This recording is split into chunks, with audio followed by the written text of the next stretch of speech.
Yuda. Trending ngayon ang post ni Gary Vongguet. Gusto kasi niyang ibigay ang kanyang portrait kina Donnie at Belle. Ayon sa kanyang post dati, "Hi, Donnie Pangilinan. I wish mabigay ko ng personal sa inyo ni Belle Mariano itong portrait na ginawa ko." Nag-reply naman itong si Donnie Pangilinan. "Gary Vongguet, salamat tol. Gawan natin ang paraan yan ha. Salamat ulit."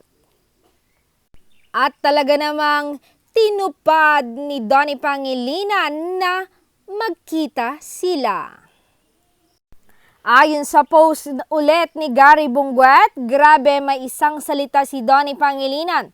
Tinutuon niya yung pangako niya, nagkita na po kami at naibigay ko na sa kanila ni Belle Mariano yung mga painting ko. Oh my God, a man of his words.